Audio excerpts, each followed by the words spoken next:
Hello and welcome to 16 Ounce Cinema's Subcult Series. I'm TJ here with Angus. Hey, how's it going? And after our terrible Rim Lazar episode, we are back with a movie that is actually subcult, deserves to be cult. From 2001, it's Slashers. Super fun! Super fun! I took so many notes on this movie. Oh, really? Yeah, because You're going to carry me, because I didn't take any. Okay, so I have maybe 6 things written. So let's start with our history. Do you have history with this movie, or that one time me and you watched it. Okay, so how many times have you seen it since then? I have not seen it since then. So it just stuck with you. Yes, that movie, it's so, catchy, that super fun thing. Yeah, so... That stuck in my mind for years more than the movie. I didn't remember parts of the movie, but, that part, to this day, it'll get stuck in my head. Yeah, I still get it. So to kind of introduce the movie before we really get into it, the premise is it's a Japanese reality TV show where contestants go into basically it's a paintball arena, which is where they actually filmed it because they didn't have a studio, with slashers, so guys in masks who are out there to kill them. So it's and they all have their own personalities and shit. Right. There's a whole it's basically The Running Man as a Japanese reality TV show. And so the movie opens with the theme song for the show, but it's a super catchy J-pop thing with the chorus is Slashers, super fun. Super fun. And everybody's very smiling and having a great time and doing a synchronized dance to it. Yeah. And the gimmick is that it's shot as basically a fake continuous take. So there's some hidden edits and a couple not so well hidden edits, and we'll get into that. But yeah, it's a. You know what's funny? I didn't even catch that. Oh, you didn't? I caught it in some parts, transitions. I was like, oh, they kind of just switched it from there to there. I did not know it was the entire thing. Well, what's actually ingenious is it makes sense though for what the movie is. So my mind is just blown away right now. There are so many imperceptible ones because so our history with this is when Hollywood Video was closing down, I bought it for probably $1 because the cover looked cool. And now, that thing is so precious to me because I think this is my 4th time watching the movie, and Really? I didn't get to finish, but I started listening with the director's commentary for this episode. So I got a couple more notes from the commentary. But that DVD is awesome. It has a commentary. It has, I guess maybe I should get into the special features after, but it has an hour-long making of. But oh man, that's awesome. But even still, it's precious because it's in that Hollywood Video clamshell. Yeah. I have a few movies still in those clamshells, and I'll never upgrade to them to Blu-ray because I just love it. I have Bite Me like that. Yeah, Bite Me is great, but I don't think that's on Blu-ray. Well, yeah, this was shot on video, so a lot of these aren't going to go onto Blu-ray. There might be a chance, but it'll just look weird. Then before we go on, also, I did find this on YouTube, and in another throwback, because it was on Netflix for a minute. That was it. For not even a month. And I was shocked it was on Netflix, and it seems like Netflix was shocked too, and they took it down. Why the fuck do we have that? Wait, what? Come from? But...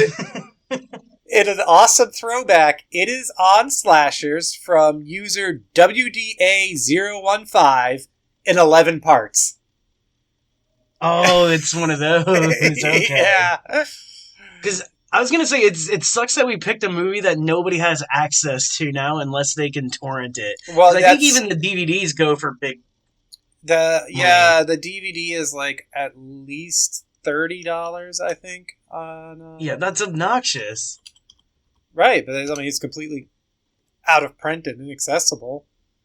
Yeah. $32. Some people are trying to get it for $80. New sealed $80, which is, Oh, that's actually kind of cool. A sealed copy. I'm happy with my Hollywood video copy. But we did one movie for this show that I have my Hollywood video for. You had the Fear. What it was. No, it wasn't the Fear. The Fear. Yep, that was it. It was both Fear movies. Yeah. All right, so one thing I got from the director's commentary, which was helpful, this was made for $150,000. Not bad.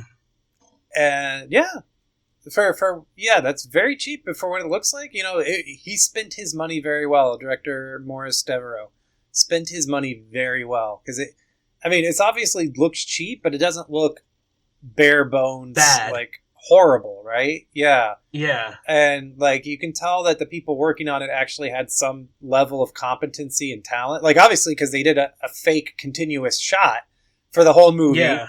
And basically what he did was about every 6 minutes there's a cut.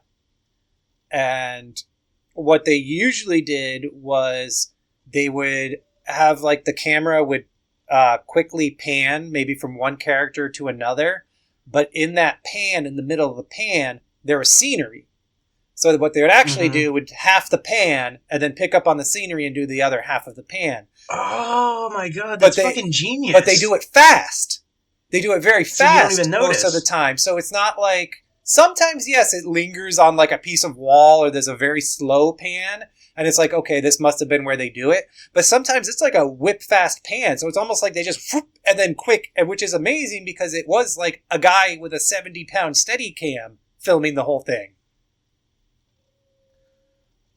Which is another cool aspect of this is that basically your POV is you are the cameraman Hideo who follows the characters around. And you're not supposed to get involved, though. Right. The cameraman is not supposed to get involved. And they're not supposed to try to entice him to get involved. And they cannot interfere with the cameraman. And, of course, if the cameraman is with you, you know that something might be up. Although, now, Devereaux did make clear that what we're seeing as we watch the movie is, the cameraman's POV, but it's not what actually would air as the show. Because, we end up seeing, we'll get to it, we have commercial breaks that we see. The commercials, see. Yeah. The commercial breaks. If you watch, there's cameras all over the environment. So the show would actually be the mixture of those cameras and Hideo. But I guess we should start. So the movie, well, first of all, the menu is great because it plays the song and has Miho, the Japanese host of the show, just making faces, and at one point she puts her hands to her cheeks and makes the Home Alone face, bouncing around the menu. And immediately you get the song right when you start the movie with the they're Japanese cheerleaders, but actually, thanks to the special features, I know that their official title is the Slasherettes. Yeah, I was gonna say I know that there's a Slasherettes because I saw it on IMDb as people credited as Slasherette. Oh, okay. I didn't even notice in the credits. And the big reason why this should be called right off the bat is basically the Crypt Keeper game show, but just grown up. Do you remember that show? What was that? No. Okay, so the Crypt Keeper hosted a kids game show. I think it was on Fox. The Crypt Keeper? Or the Tales from the Crypt Keeper? Oh, yeah.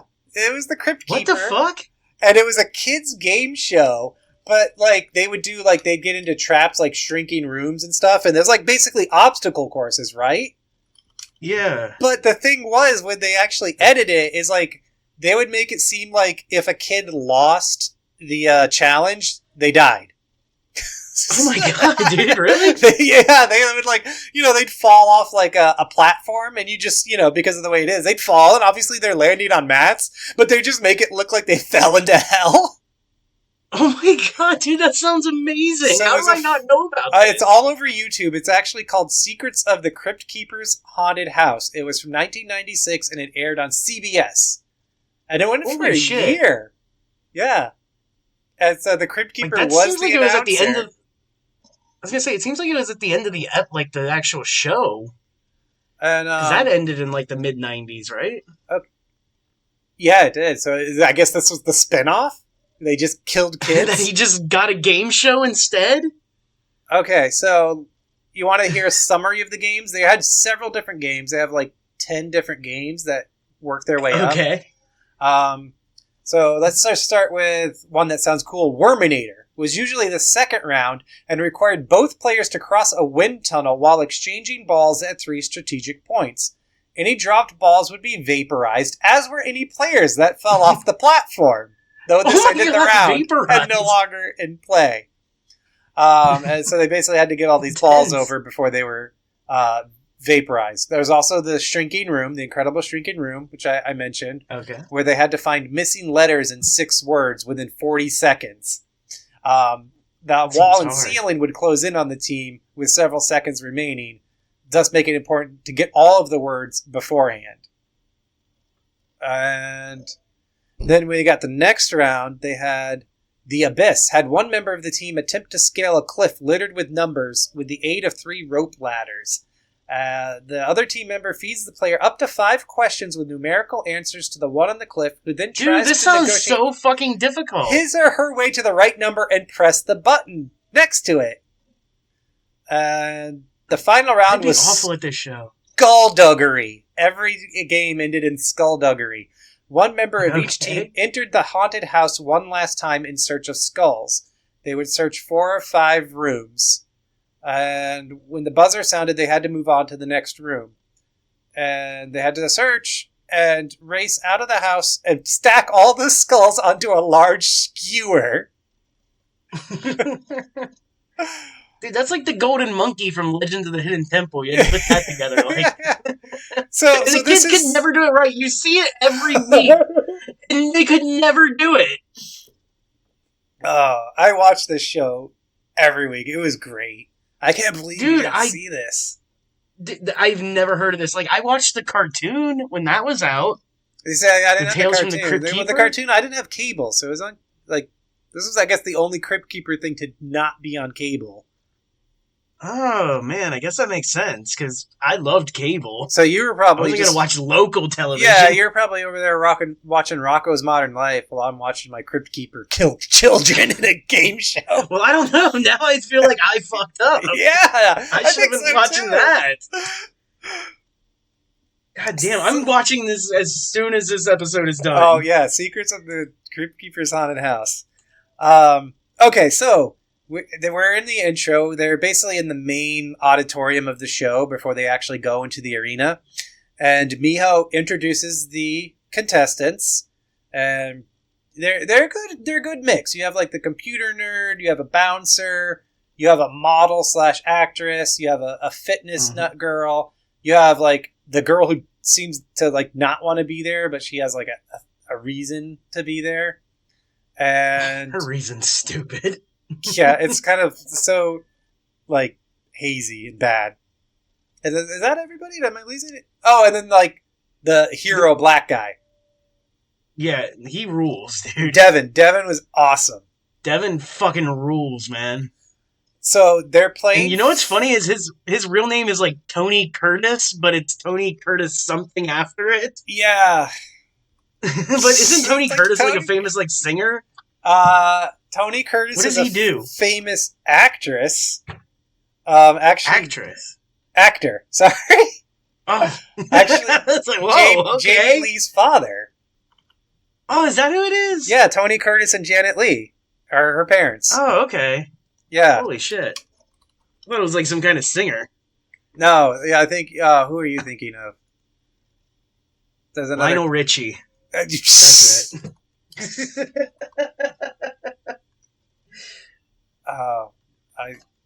Anyway, no. That just derailed everything. Yeah, just like, who is the Curtis singer? Oh, that Tony Bennett, maybe you're thinking of. I think so, yeah. Yeah. All right, so there's $12 million on the line, and if nobody survives, the jackpot keeps going higher. So nobody survived the last episode, so now the jackpot is at $12 million. Oh, and in the intro, too, we also see clips of, like, different killers killing Japanese people, which is pretty cool. Yeah, it's really fun. I also like that when they're introducing it, what were their names again? The slasherettes? Like, their pom-poms were just skulls with, like, wigs on them. Yeah, they had the skull pom-poms, which is awesome. It's just a perfect they touch. Fucking ruled. And then the guy, the DJ guy was cool, too. He had, like, the one big earring gauge. DJ Slash. Dude, he ruled. He's so happy to be there. That's another fun thing, too, is that they basically say that all the music in it is diegetic. So it's all the music that the DJ is actually playing into the show. So when it, like, becomes, like, exciting or something, they get on edge, like, you know, something might be happening. But then, you know, Devin says, oh, they also do that to fuck with the contestants. So yeah, he did. There are no rules to the game, and the contestants can turn on each other if they like. And they have a $2 million bonus for killing any slasher.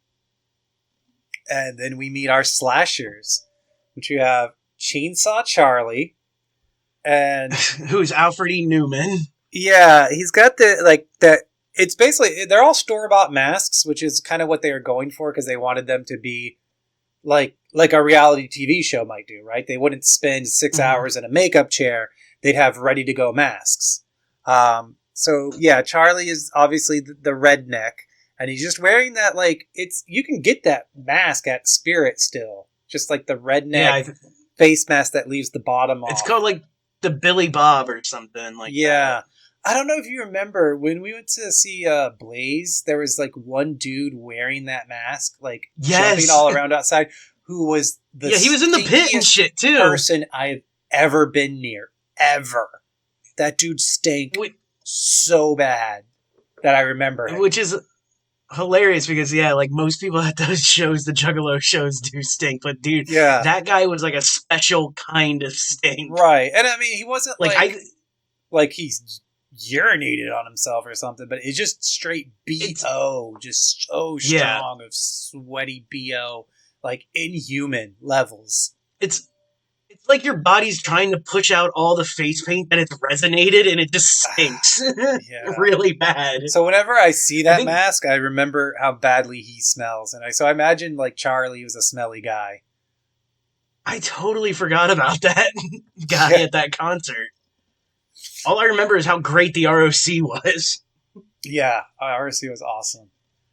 They were getting, like, nobody's... So, next up is Preacher Man, who's, as you might expect, he's basically like a zombie preacher who goes on about how they're all sinners. I love his mask, and I love his, like, speeches. You know what? He did you notice that he is the same actor as Charlie? Wait, what? Yes.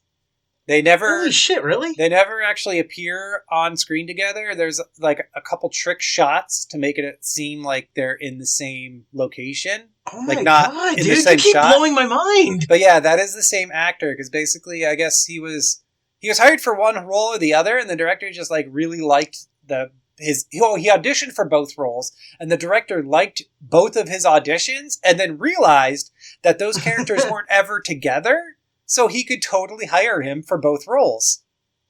That's fucking genius, man. It is. The guy pulled it off well. I had no idea. Yeah. So he comes out, and then the last one is Dr. Ripper, who's like the reigning champion of slashers, who's killed the most people. Like him. Yeah, and he has a really kind of gruesome mask, even though they obviously it's weird. Mask. It's so weird. He has stitched out eyes, and then, like, the mouth is cut open, but then there's a oxygen mask, big plastic oxygen mask. Yeah.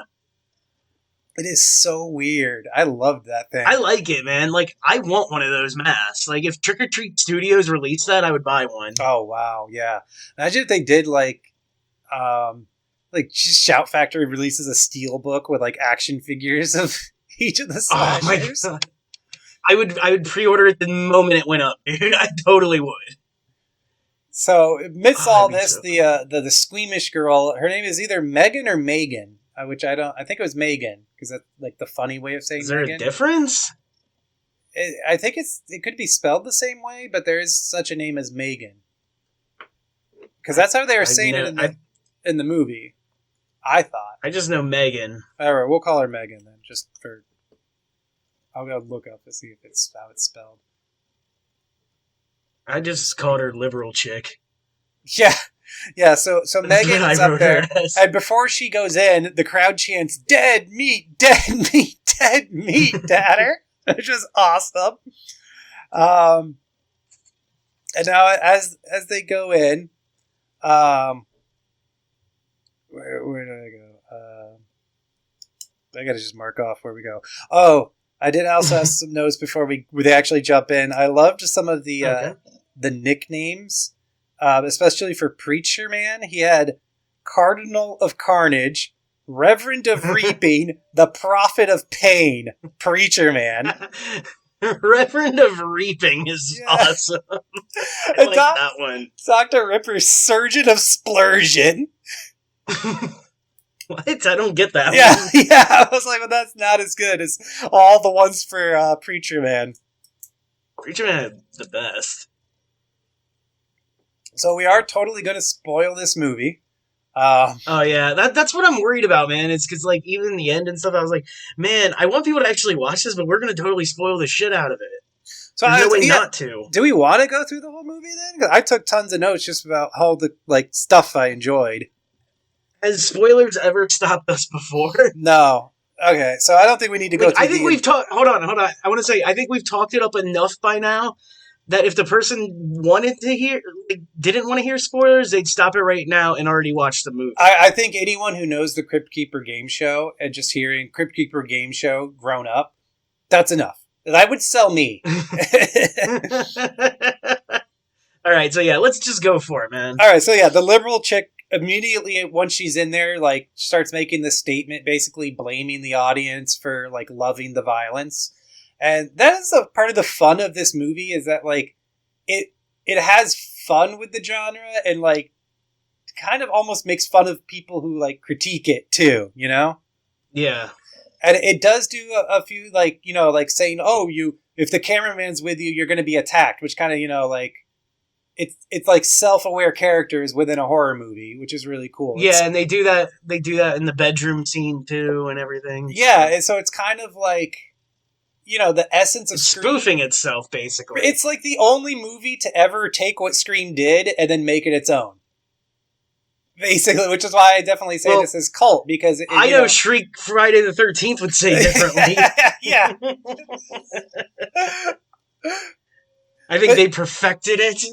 But how many horror movies tried to have the self-aware characters just in Scream, but didn't do it just right? And now this is because it's the game, but also the game applies horror movie rules just in the most cliche ways, because of course a reality TV show would be cliche. Well, I also want to put out there that this movie was made in 2001, 20 years ago now, and this was really at the beginning of reality shows in America being a thing, you know? Actually, so it jumped on that. It was actually ahead of the curve, and the director was upset that it came out in 2001 because he began work on it in 1998 before Survivor even aired over here.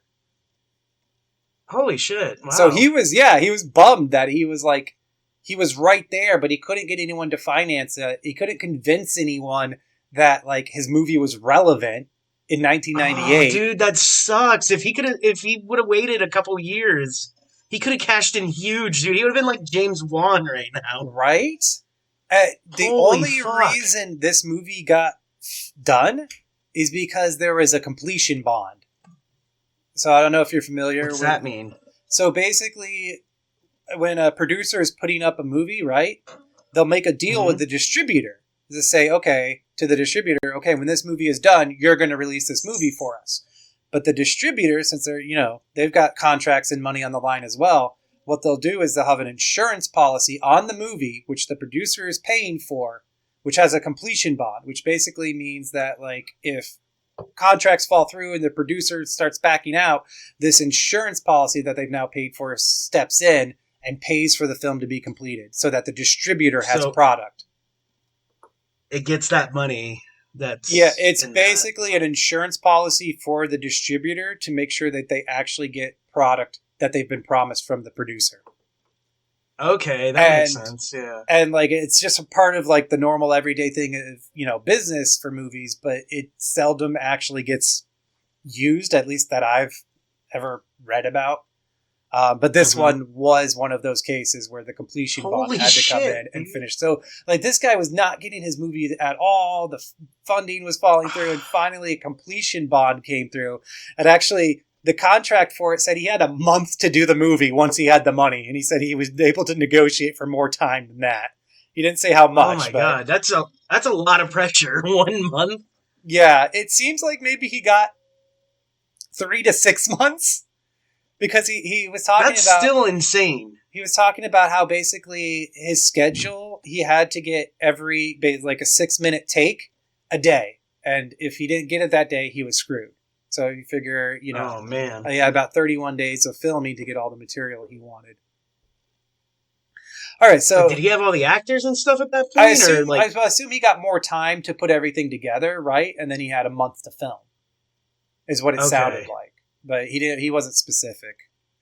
So Megan makes her little speech, and then Dr. Ripper shows up, and Dr. Ripper loves tits, so he rips her shirt off. Dude, fucking loves it. And he leaves. He just wanted to come and snip that fucking shirt off, dude. That's it. So now she runs into a cabin in the arena where everybody's gathered, and then the bouncer guy tries to kick the cameraman out or keep him from coming in, and they all wear these like collars that will zap them if they do something the producers don't like. And so since he messed with the cameraman, he gets zapped. And then I love that Preacher Man dude is like totally a wrestler. Like as he jumps in the window and scares the shit out of them, and then just starts talking smack. Like this is totally his like promo for his pay-per-view event. Yeah. That's what I was going to say. He's cutting a promo, like, in each window, dude. Yes. And he's fucking awesome at it. Yeah, I know. I loved it. He's definitely the most, like, charismatic of all the guys. Yes, exactly. And he's meant to be the rookie slasher, but he seems like an old pro at this.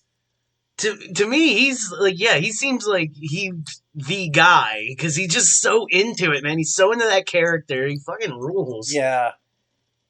Oh man! All these slashers were all in on their characters, even though one guy doing 2 of them. But the Dr. Ripper guy's awesome, and it's funny because he wears the mask through about halfway through the movie until one of the contestants rips it off. Because the director, this movie was shot basically in sequence. And so Devereaux realized, like, hey, I really like his face. I don't know why I put a mask on him. So just halfway through the movie, he decided, he's like, hey, I'm shooting in sequence. I could just take the mask off in the next take. And so he did. I think that was a great choice. Because this guy has a creepy smile. Why the mask was gone, but dude, like, he was weird without it. Like, he was creepy without it, too. He was very creepy without it, yeah. Holy shit. Like, yeah, that's a good directing choice, man. Yeah, he's good. I actually, like, watching the special features and hearing how he, like, made his choices, I was like, damn, I gotta, like, find the rest of his movies, which I had to go on, like, Cinemageddon to find them, but I don't expect them to be as good as this. He only has 3 other movies, but I definitely want to watch That's what I was just about to ask, how many he did. Man, like, that sucks. Like I said, like, this was such a good movie for, like, a nothing budget, all that shit. Like, right. He should have gotten more credit. Right. He only did one more movie after this, 6 years later, and then that was it. I assume basically the industry burned him out. And he did this all non-union, this one. Do you think we could get him on the show? I just thought about it. I mean, we'd probably find him on Twitter, right? Yeah, I would think so. Should we get Nevada on this or whatever? Oh yeah, his name Nebraska. Is? Nebraska. Find Morris Devereaux for us, and see if we can get a little chat with him. Maybe find out what he's been up to, and maybe if it's more stuff on slashers. All right, that's your challenge, Nebraska. Find Morris Devereaux. He's 54 now. Oh, nice. Yeah. So Preacher cuts his promo, and then Devin becomes the eye candy of the movie because he takes his shirt off to give to Megan, and Devin is definitely hotter shirtless than Megan is. That's what I was gonna say, dude. It was that exact same quote. Yeah. It was funny because she was she covers herself up with her arms, but I was totally staring at him 100 times harder than her. I was like, whoa! I was like, he better not cover that up, man. Yeah. It was funny. He my chick came out later while I was watching it, and he had his shirt back on. Yeah, and I was like, my first words were like, "That dude is jacked under that." I just said it did I was just rewind to show her. I wanted to. I was like, hold on, you gotta see this. Yeah, you gotta see this guy. I think, oh my god, that is just that's a perfect man's body. Dude, you sell your soul for that type of shit. You know, we're totally straight guys, but we were both looking at him more than the one woman who has no shirt on at all, and then the model actress girl, Brenda was the character's name, takes her shirt off because she thinks it'll help her survive longer, and she's in a bra, and she looked really good, but she was no Devin. Nothing no, Devin. No. He was breathtaking. Yeah, he was all eyes on Devin. I never thought I'd be in the black dudes. This is changing my world right now. He was also probably the best character too. He's a big fan of the show, knew the ins and outs, and he's the survivor, and gets knows that the room we're in is slowly shrinking, and soon that back 15. Exit you think is safe will be closed off. Yeah, because he knew what episode he saw it in, man. Yeah. God, his knowledge even impresses me. Yeah. So he was the best character. Now, these are all really simple characters, but, they are relatable and sympathetic. And it's kind of even, though she's, the model actress, it's not like she's just the dumb ditzy, they would do, a cliche. Yeah, no, they didn't do it like that. Yeah, so she was just... the actors don't all do great jobs, but they're definitely not cliche characters. And they also I will say the one guy, the bouncer guy or whatever, he's the one with the mustache, right? Very bad. And he was just a terrible actor. He was some French Canadian trying to do the accent of a Mexican New Yorker. I don't know. Oh, that's what it was? I think that's what was going on. That makes sense now. That kind of makes sense. But the words he said, the way he said his words, I was like, where are you from, guy? Who talks It made no that? sense because I thought he was supposed to be a Mexican dude too, but I had no idea what the accent was. And then he didn't really look Mexican. He does not look Mexican. He was probably French Canadian because that's where it was shot in Quebec. And, yeah, I think that's just... But it wasn't even really a proper New York accent, which you would think would be easy to do, even if you're French-Canadian, right? Because they speak, obviously, English and French, and so, seems like you could just do a really good, broad New York accent, which would be better than whatever, you just be like, hey, I'm a bouncer. I've seen this show. You ain't coming in here. That would be better than whatever it was he was doing. Pretty good. I do also like that they all interact naturally too. Okay. I don't like it. You didn't like the way they interacted. Okay. I hated that. So, besides the scene, I was actually just playing with my rubber on my phone. You were playing with your rubber. Yeah. They did start doing a lot of flickering lights to hide cuts here. That was why those lights were flickering. Dude, that makes so much sense now that you told me. But part of that is because he originally had a 2-hour-long cut, and he decided that there was too much talking, and it was dragging the movie down, and so he basically, that was his cheat to cut out talking. He's there was no gore cut, nothing like that. And I was like, you know what? That did make a better movie. This movie did not need to be 2 hours long. It's an hour 38. So he said he cut 21 minutes out. Hour 38's a great time for a slasher. This is a very well-paced movie. Just everything moves very well from scene to scene. We do get moments where we stop and the characters can talk and we get to know them. But again, it doesn't go on too long. And he kept in only the relevant stuff. Like there was supposed to be like another thing where Megan explains that like she was dating a Japanese guy who went on the show and died. Is that? Oh, that's what that picture was at right, the end. so later, like, do you know him? But it was never explained. Later they go into the Hall of Victims where they have all the past contestants who died have their pictures up, and she gets upset. And that's because it was supposed to be her boyfriend, but they cut the line where she explained that, which is fine because now she can just walk in and be like, that might be, or you can just take that she's like disgusted at the loss of life, which works too because of her. Yeah, but it was weird because they did the whole like, oh, you know him, and she was like, yes, like shaking her head. I was like, all right, you gonna explain it? I'm glad they cut that, but like they should have cut that down too, like at least that line out, you know? Yeah, I guess and then it would have been fine. Yeah, there are some deleted scenes on the DVD. Maybe I don't know if now is a good time to talk about it, like a little detour. Just quickly, there's 12 minutes. There's 12 minutes of deleted scenes, but these aren't what he was talking about. So I assume that this was stuff he shot that just didn't get into the story to begin with, because it's not also a lot of it. Okay. A lot of it's not part of the continuous take. Like there's a lot of the the opening montage of the Japanese people getting killed. There's a lot more of them. There's also a scene where two Japanese girls are crying, trying to have sex in the love room, which I guess we're getting ahead of ourselves. No. While Dr. Ripper just stands there watching with his he has like these hedge trimmers that are his weapon. He's just standing there watching them, and they're like undressing each other crying. Oh man, that's so sad and hot. Yeah, it's very sad. There's also a clown disembowels a guy and basically just like plays with his intestines a bunch for an extended period of time.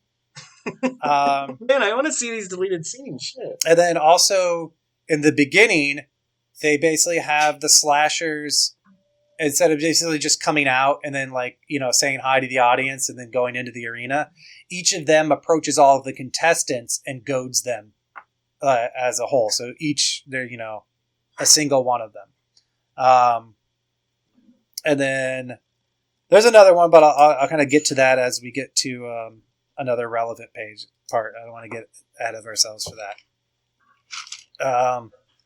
So where were we? Okay, so basically some commotion happens, and now Megan and the fitness girl Rebecca are on their own, and we learn that Rebecca is doing this because she got a diagnosis of MS. So she really doesn't care if she lives or dies, and just wants to take extreme risks until her body fails her. Which is like, that's a good motivation to be here. I guess, yeah. I do want to say this, like was this the first room? Which room was this where she explained that?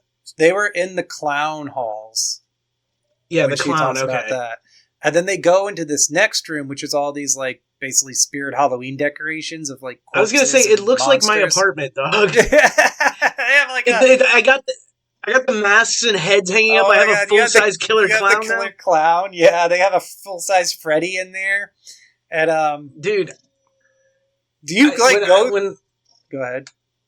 I was gonna say, when I lived with my parents, like in between, like moving out, like I had this fake dude that I put on my wall. Like I stuffed a fake body and nailed it to the wall, but it was just like my old clothes and stuff. And I put like a fucking. I put the scarecrow mask on it, remember? No. That thing ruled. Do you have to like go through your house and like hit your statues like they do in the hall just to make sure they're not alive? They're not alive. Yeah. Like I'm constantly poking the eyes of the mask and shit and hoping somebody's not hiding under the table. This was actually a great scene because they're basically doing that. They have sticks or stakes now. And they're each hitting the mask to make sure it's not actually one of the slashers. But then Preacher Man, in a jump scare that actually got me, he was crouched below in the robes of one of them. So they hit the face, and it moves like a statue. And then he jumps out from under the robes. And that got me so good. Yeah, me too, dude. I did a little jump. And then this is one of my favorite parts. So they fight, and now Megan gets thrown to the side, and Preacher Man is sitting on Rebecca, about to kill her, and they have to cut to commercial break. Oh, what he uses, by the way, is like a cross that's been sharpened at the bottom. Yes, that's his weapon. Which is amazing. And then they have to just sit there and wait. And so since we're not watching the actual show, we don't see the commercials. We just see them just sitting there like, dude, and they can't move, or the neck zappers will get them. The slashers also have neck zappers. Yes, so they have to behave correctly too. And in one of the deleted scenes here, Preacher Man breaks character, and we learn that he's an ex-con who was promised loads of money to come do this. And he says he only just wants to do it the one time, and he can leave with the money and be set for life. I'm glad that was cut. That one didn't need to be there. There's another character break later, which is much, much better. I'm glad this one was cut. And also because, go ahead. I was going to say, I just loved him as that. So, to know that would have bummed me out. Yeah, you know? His character didn't need to be broken. And also, for the pacing, it's revealed later that they'll break character, and I like the way it's done later much more than how it's done now. It makes more sense, too, than did not do it with the first guy, you know? Right, yeah. That would have been such a waste. Especially because, this is his big moment to make all his money. So it's very good that, this was deleted. So, commercial break ends, and Rebecca kills him. And it's actually really cool watching how they had to scramble to do all their effects shots. Because they had no money and no time. So, some of it was if somebody got stabbed in the back, obviously they already had the thing planted in their back, and the other actor would just approach them and then pretend to hit them and then drop the thing to the floor out of sight of the camera. It never threw me off though. It never threw me out. Right. Of it. They did these of that shit. They did such old cheap tricks, but it worked really well. Especially the next scene where basically, Rebecca kills Preacher Man, but then she goes up against a wall, and Chainsaw Charlie grabs her from a hole in the wall and chainsaws her in half through the wall. And that effect was done really, really well. Dude, it was so cool. And then, when the intestines fell down, too, with it. So, they actually had a problem because the saw wouldn't cut through properly. And then when it did, the legs didn't fall. So one of the effects guy had to carefully get in there where the camera wouldn't see him and grab the legs from the bottom and pull them down. Oh, wow. Yeah. And then he had to run out of shot. And then, of course, they have the actress get into the right position and shot as well. So with parts of her out of frame. So it all looks it looked really good. They did really well. Yeah, it looked great. Yeah. And then I thought the next part now, Dr. Ripper shows up again, and he rips Megan's shirt off again. That rules, dude. That was I only have 6 notes, and one of them was cut shirt off again. Yeah, Dr. Ripper loves tits. And then he turns off the lights to tickle her in the dark. Night vision. Yeah. Yeah, the night vision scene was awesome. And then she snaps and actually shows him for once. Yeah. All right, you want to look at him? Look at him! And again, it's no Devin. Yeah, it didn't do it for me like him. I was still biting my lip from him. And then basically because I guess Dr. Ripper is just continuing to tease her. I kind of skipped ahead because I was I can't write down every single thing about this movie. Yeah.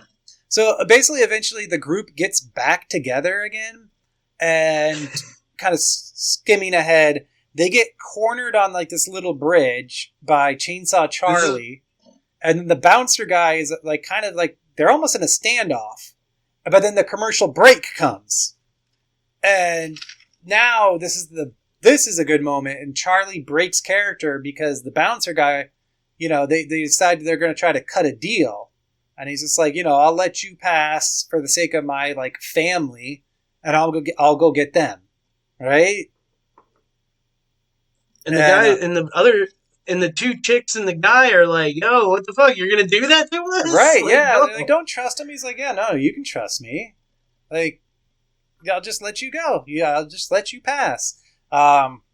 So, which he does, but then, of course, the bouncer decides he's going to turn back and attack him, and then they both fall off the bridge to their death.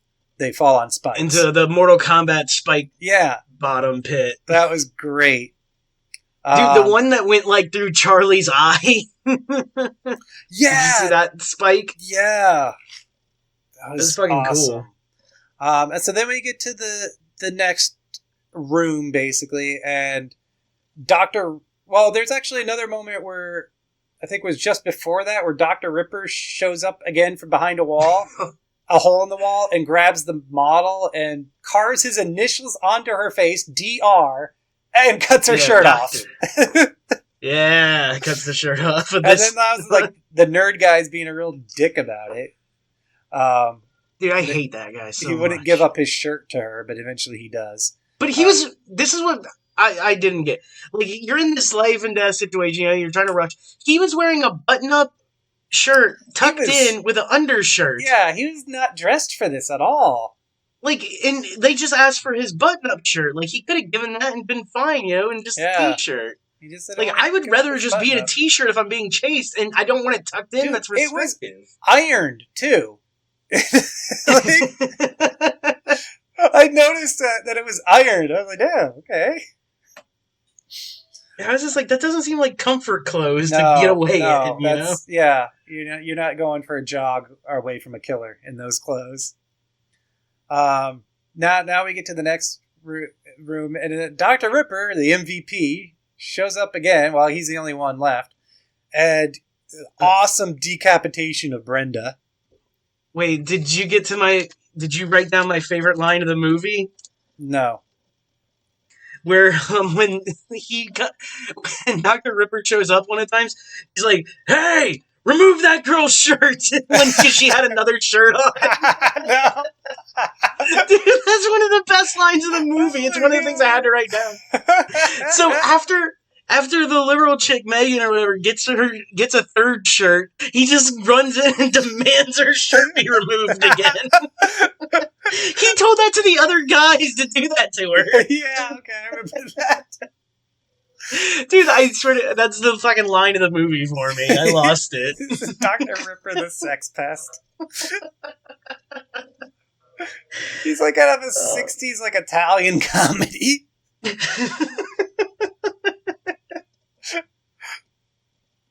And then he decapitates Brenda with his hedge trimmers. His big head trimmer. They hurt the. So then they have her fake head on the ground. They did a really good job with the prosthetic head.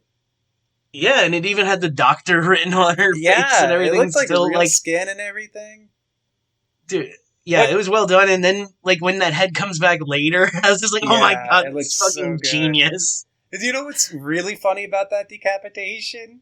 For the effect? When they actually filmed, like, the actual, like, head falling off and splurting blood, they actually had the actress just slightly off frame with her hand there, so you could see the hand of the body shaking. So she just, like, she was, like, sat on the ground and raised her arm, so her arm was in shot twitching with the rest of the prosthetic. That's funny. I love how simple they did these things. And it worked. It worked so well. It's all such great effect. So now Megan and then the nerd guy, I didn't even get his name, they end up in the love room, which we mentioned earlier, which is this... I love the music in there. Yes, it's like fake Barry White. Yes! Baby.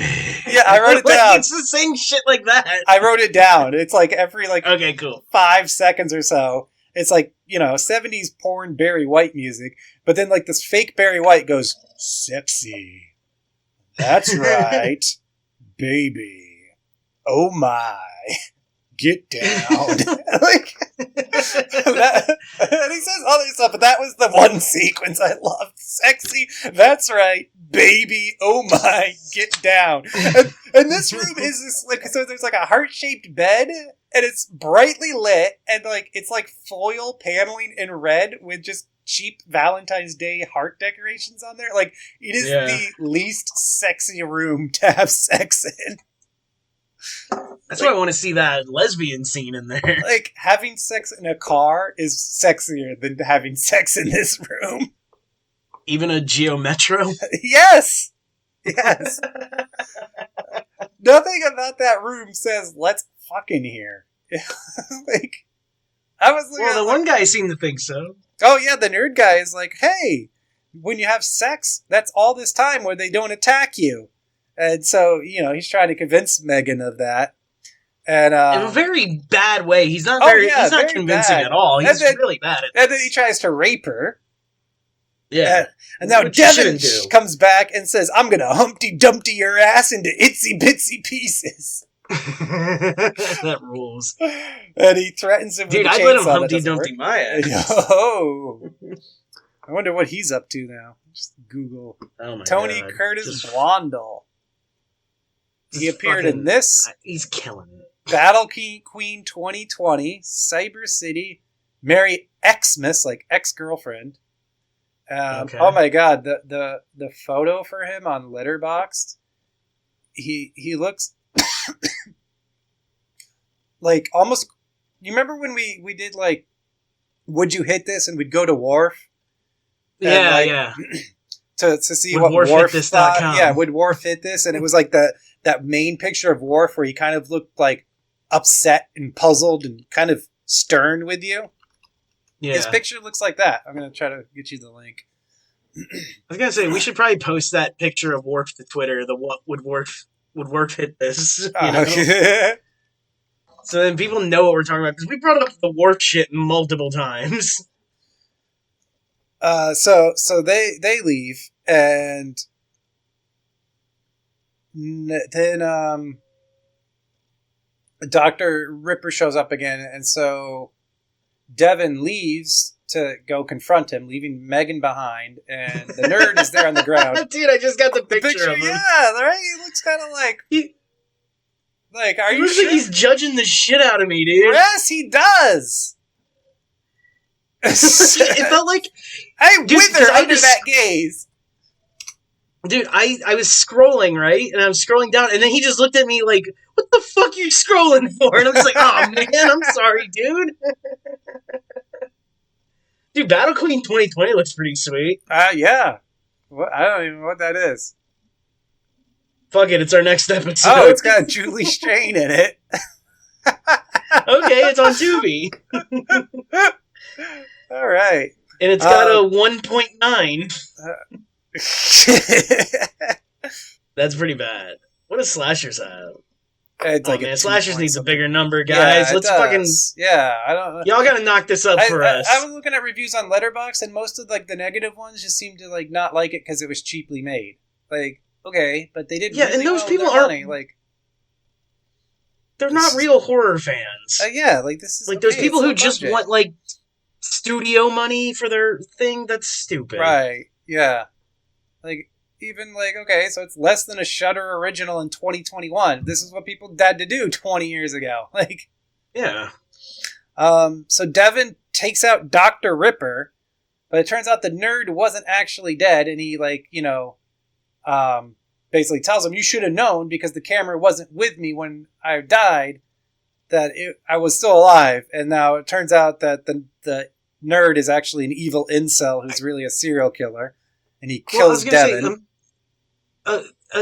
When he said, like, oh, you should have known that the thing wasn't there, I thought there were no rules. Who said there had to be a camera there when you die? Well, that's all I always said. The camera's there, so something's going down. So, I would have totally double-checked to make sure he was dead. I agree with his statement. Yeah, especially because he'd been such a prick leading up to that. Yeah, but, I mean, it could have happened. And so now he's dead, and obviously this leads to the final showdown with Megan. And oh, by the way, his name was the Bible Doll Killer. Yes, he admits to being. Yeah, he doesn't explain how he got the name though. No, what does that mean? I don't know. That's. I wrote it down, and then I was like, "Did I write it wrong?" Yeah, because me too. I was like, "Was it really Bible Doll Killer?" But then he doesn't explain it at all. And now the cameraman interferes when he's fighting with Megan. And basically he confesses during a commercial break. And so she says, I'm a law student. And even though there's no rules when we're on air, we were technically off air, and that's admissible in court. And, it's a bluff, but then he kills himself over it when he can't kill her. And she gets away. And that's the end of Slashers. Yep. because in the beginning, the other guy said that he listened to his bluff about the chainsaw, remember? Because he threatened him with the chainsaw. Yeah. And he said that in front of her, so she knew she could call his bluff, you know? Yeah. And that's why she did that, which was pretty fucking good callback. Right, yeah, that gave her, like, the confidence to know that she could lie to this guy. Yeah, because he was fucking dumb and gullible, so... Yeah, so for being kind of, like, straightforward and just fun, like, there's a lot of, like, intelligence and ingenuity to this movie. Did you watch all the credits? Yeah. You saw the fake ads for cigarettes? Black lung tobacco and coffin sticks and Cancer Man cigarettes? Yeah, that ruled, dude. Because I almost didn't. I almost turned it off, and then I got up to get a beer, and then, like, I saw it still rolling, and then shit came on. I was like, oh, what's this? And I was like, oh, dude, that's hilarious. I'm glad it's not over. I guess I got some other stuff from the special features. I guess the only thing I guess just two things real quick. One is really fun that, like, in the special features, it shows the director going on the subway with this big box to the premiere, and the box actually had Charlie's outfit and chainsaw, so that Neil Napier actually appeared at the premiere before the movie in character as Charlie, and they imagine being there and getting that picture with him. Yes. How cool would that be? And that's a once-in-a-lifetime thing. Well, also, that was the only time they showed the full cut of the movie, which, you know, curious to see what the 2-hour version looks like. But I assume it's not as good, because even the director himself said it's not as good. But also, it's funny because in the special features, there's a short little debate between them and, like, the Fantasia Fest, like, director who's there with them about whether or not they can use the chainsaw. he tells them no, and they're like, well, it's just the chain. There's no teeth on the saw. It's totally safe. And he's like, no, I don't think it's a good idea. I can't officially tell you who can do that. But also, the best other special feature, there's a fake actor studio interview with Chainsaw Charlie. And, like, the guy will ask him, like, questions, and Charlie just gives him, like, takes the questions completely literally. And it's 4 minutes long. The best question is, so the guy asks him, so how much of yourself did you bring to the role? And he's like, well, I brought all my arms and legs. And if you see here, he had, like, if you remember, he has, like, the fingers attached to him. Yeah. And if you see here, I even brought some fingers and bits. So I brought all of me to the role and even parts of some other people. That's ridiculous. I loved it. Oh, we didn't mention this, but we did talk about the head and then saying it came back later. Oh, the fucking crazy dude attached it to it, like he put a chain around it and attached it to his belt. And just carries it for the last, like, 10 minutes of the movie. And it looks really cool there, dude. It does. Oh, there's a part 2 in the special features where they're just dicking around between takes, which I almost wish this was in the movie, where he does the hokey pokey with it. He's like, you put your dead head in, you put your dead head out. That's pretty fun. And he just, like, shakes, the head in and out. So that's slashers, man. I had a lot of fun. It went as long as we ever have for this movie. Yeah. So, yeah, it's there on YouTube. And I definitely think, it's in 11 parts? Yeah, in 11 parts, but it's there. You need to watch this one. This one definitely needs to be seen by more people. Ask TJ to burn his DVD and send you a copy. That's obnoxious. I'm not going to do that. Oh, man. Like, it's just so well paced. It's so, like, tongue-in-cheek and self-aware. And, like, even though it's cheap and, the acting's a little rough, but again, it's like low-budget horror. If you've seen other low-budget horror, like, this is miles ahead of a ton of shit I've seen. Top tier low budget, no budget horror, man. Yeah, top tier no budget horror, and, like, even after 20 years, it still holds up. And it's not like one of those ones where it's so bad it's good type low budget. Right, it's just a great movie.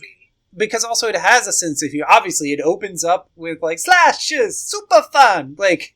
Dude, when we first saw that, we knew we were sold. Yeah. Like, both of us. The minute you hear the song Christmas trees and see the intro, you're just like, you know what you're in for with, like, where this movie's at. And it keeps the tone perfect the whole way through. we were at your parents' house and watching it in your bedroom, and I remember us just high-fiving because we were so excited by it. And I think we were drunk on Jaeger and fucking rock and rye, probably. Probably, yeah. Oh, rock and rye. That was hidden in your closet.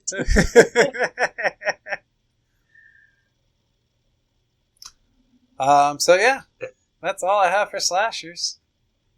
Yeah, it was a great movie. We recommend it highly. Check it out. And it doesn't have any sequels, so we're going to be on to something else after this. Are we doing Little Monsters next?